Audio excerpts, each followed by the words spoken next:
تو دوستو جو بات ہے وہ معجزات کی میں کر رہا تھا، لیکن اس سے پہلے ہم تھوڑا سا نظر ڈالیں گے مسیح کی پیدائش کے بارے میں کہ بائبل جو ہے وہ ہمیں کیا کہتی ہے کہ مسیح کی پیدائش میں جو پرانے عہد ناموں میں جو پیشن گوئیاں نے بتایا کہ مسیح جو ہے وہ اس زمانے میں آئیں گے، اور اسی طرح قرآن کے بھی کچھ حوالے میں دوں گا آپ کو۔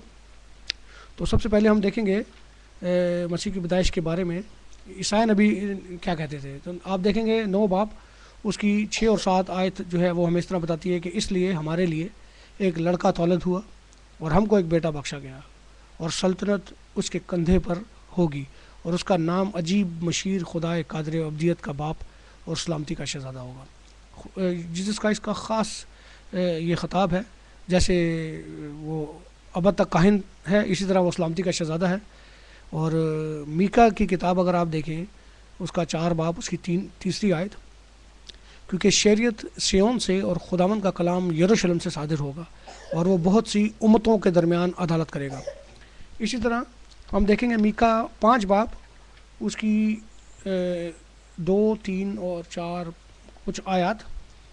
میکا 5 باب، لیکن اے بیت لحم افراتا، اگرچہ تو یہودا کے ہزاروں میں شامل ہونے کے لیے چھوٹا ہے، تو بھی تجھ میں سے ایک شخص نکلے گا اور میرے حضور اسرائیل کا حاکم ہوگا، اور اس کا مصدر زمانہ سابق قدیم الایام سے ہے، اس لیے وہ ان کو چھوڑ دے گا جب تک زچہ درد زا سے فارغ نہ ہو۔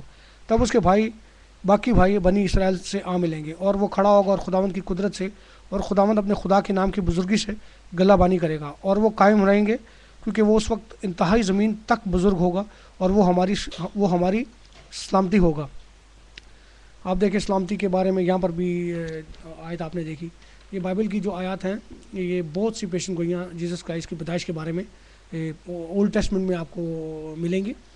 اسی طرح قرآن میں بھی جیسس کی پیدائش سے پہلے ہی اللہ تعالیٰ نے مقدس مریم کو، بلکہ مریم کی پیدائش سے بھی پہلے اور اس کے بچے کو شیطان کی پناہ سے محفوظ کر دیا تھا۔ دیکھیں سورۃ عمران اس کی آیت جو ہے وہ 36۔ اور مریم کو رب نے ساری جہان کی عورتوں میں فضیلت دی۔ ساری جہان کی عورتوں میں مقدس مریم جو تھیں وہ افضل تھیں اور وہ چنی ہوئی تھیں۔ سورہ عمران اس کی آیت 42۔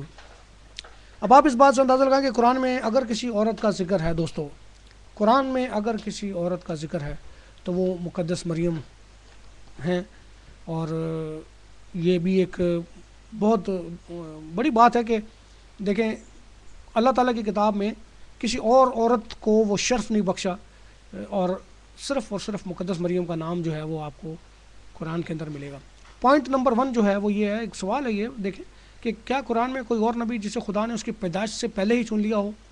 آپ دیکھیں کہ جتنے بھی نبی پیغمبر آئے خدا نے ان کو ایک مخصوص وقت میں نبوت کی بشارت دی۔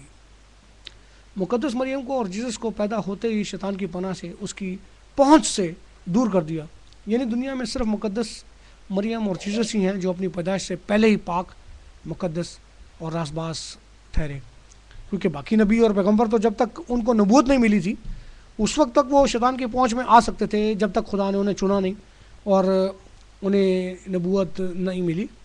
لیکن جیسس کرائسٹ کے لیے ایسا نہیں تھا۔ پھر بھی آپ دیکھیں کہ سوال یہ ہے کہ خدا نے جیسس کو بغیر باپ کے پیدا کیوں کیا؟ یہ سوال اکثر ڈیبیٹس میں، ویڈیوز میں اس کی گونج سنائی دیتی ہے کہ جیسس کرائسٹ کو خدا نے باپ کے بغیر پیدا کیا تو آدم کو بھی بغیر باپ کے پیدا کیا۔ تو دوستو صرف بات جو ہے وہ سمجھنے کی ہے، اگر عقل ہو انسان کے پاس تو وہ ایک چھوٹی سی بات ہے یہ، جس کا جواب صرف اس طرح ہے کہ جب آدم کو خدا نے بنانا تھا تو اس وقت آدم کے لیے اس دنیا میں اس کے باپ کے لیے کوئی مرد نہیں تھا جس کو آدم کا باپ بنایا جاتا، اور آدم کے باپ کو بنانے کے لیے اس کے باپ کو بنایا جاتا۔ چونکہ آدم پہلا انسان تھا، خدا نے آدم کو بنانا تھا، اسے خاک سے خدا نے بنایا اور آدم کو بغیر باپ کے بنایا، کیونکہ اس وقت کوئی اور مرد، کوئی اور عورت دنیا میں نہیں تھے، وہ پہلا مرد تھا۔ سوال یہ پیدا ہوتا ہے کہ جیسس کرائسٹ کو بغیر باپ کے بنانے کی خدا کی کیا حکمت ملی تھی؟ آپ دیکھیں کہ آدم کے زمانے میں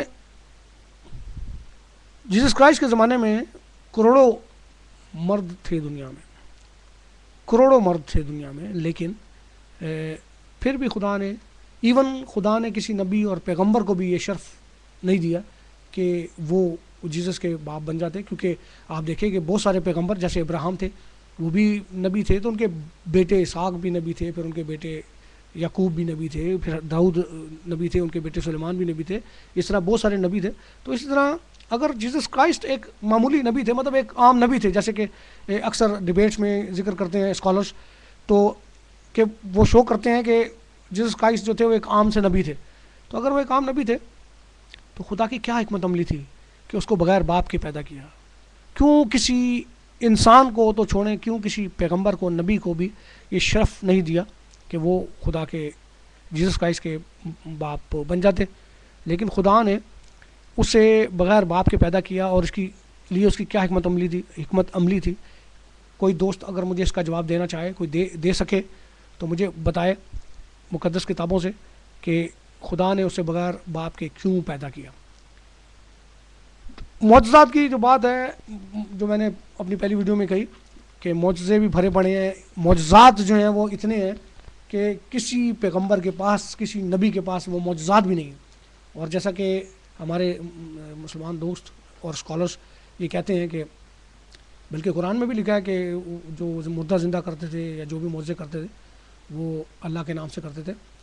मैं आपकी बात से कायल हूँ, क्योंकि बाइबल में भी लिखा हुआ है कि जीसस क्राइस्ट कहते हैं कि वो जो कुछ भी करते हैं वो बाप की कहने पर, बाप की इजाज़त से करते हैं। इसमें कोई दो राय नहीं है। सवाल ही पैदा होता है कि वो मौजज़ात जो हैं वो खुदा ने किसी और नबी को नहीं दिए। चलो वो आगे बात करते हैं, पहले हम देखते हैं कि उनके मौजज़ात जो थे। मत्ती की अंजील देखें आप, उसका 4था बाब, उसकी 24-25 आयत है कि उसकी शोहरत तमाम सूरिया तक पहुंच गई, और लोग सब बीमारों को, जो तरह तरह की बीमारियों में गिरफ़्तार थे और जिनमें बदरूएँ थीं, मिर्गी और मफलूजों को लाए और उसने उनको अच्छा किया। कोड़ियों को पाक किया, मत्ती 8 बाब उसकी 2 आयत। सूबेदार के नौकर को तंदुरुस्त किया, मत्ती 8 बाब उसकी 8वीं आयत। बहुत सी बदरुओं को निकाला, मत्ती 8 बाब उसकी 16 आयत। उसने समुद्र को डांटा और वो खामोश हो गया, मत्ती 8 बाब उसकी 26 आयत। इसको मैं कुरान से भी साबित करूँगा कि कुरान में अल्लाह ताला भी फरमाते हैं कि समुद्रों को और पानियों को डांटने की ताकत जो है वो सिर्फ अल्लाह ताला के हाथ में है। मफलूज को ठीक किया और उसको, उसके गुनाह माफ़ किए। गुनाह माफ़ करने का इख्तियार जो है वो भी सिर्फ खुदा के हाथ में होता है, और दूसरा ये जीसस क्राइस्ट के हाथ में था। एक मरी हुई लड़की को ज़िंदा किया। मुर्दों को ज़िंदा करने का काम सिर्फ और सिर्फ खुदा का है, और मेरे पास कम अज़ कम 20 आयतें हैं कुरान की तरफ से कि जिसमें खुदाई की जब भी बात आई तो खुदा ने जो मिसाल दी वो मुर्दों को ज़िंदा करने की थी। जब भी खुदा की खुदाई की बात आती है कुरान के अंदर भी, तो वो मुर्दों को ज़िंदा करने की होती है। मैं आगे चल के आपको बताऊँगा कि खुदा ने मुर्दा ज़िंदा करने का जो हक़ है और जो राइट है वो सिर्फ़ और साफ़ तौर पर बताया कि वो खुदा के हाथ में है। मुर्दे ज़िंदा कर सकता है और जिंदों को मार सकता है, वो सिर्फ खुदा कर सकता है। जीसस के हाथ में क्यों था ये भी एक सवाल है जो मैं आगे जाके उसको करूँगा। नापाक रूहों को निकाला, मरकस 1 बाब उसकी 24 आयत।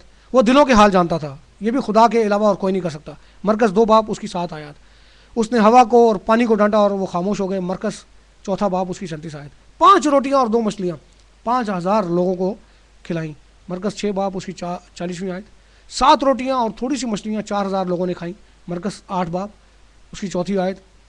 वो आने वाले वाक़यात को पहले से जानता था, पतरस के इनकार के बारे में उसने बताया। आप इन सारी चीज़ों को देखे थे कि आने वाले हालात के बारे में सिवाय खुदा के और कौन जानता है। मुस्तकबिल के बारे में कोई नबी, कोई पैगंबर भी ये दावा नहीं कर सकता था सिवाय जीसस क्राइस्ट के। वो आने वाले हालात के बारे में जानता था, यानी मुस्तकबिल के बारे में जानता था। गुनाहों को वो माफ़ करता था, कोई किसी पैगंबर के हाथ में ये इख्तियार नहीं था। मुर्दों को वो ज़िंदा करता था, किसी पैगंबर के हाथ में ये इख्तियार नहीं था। दिलों के हाल वो जानता था, जो सोच रहा होता था इंसान। जीसस क्राइस्ट जो थे वो उसके सोचने से पहले उसे बताते थे कि तेरे दिमाग में क्या है। ये सारी चीज़ें अगर आप काउंट करते हैं तो ये सिवाय खुदा के किसी भी पैगंबर और नबी के भी इख्तियार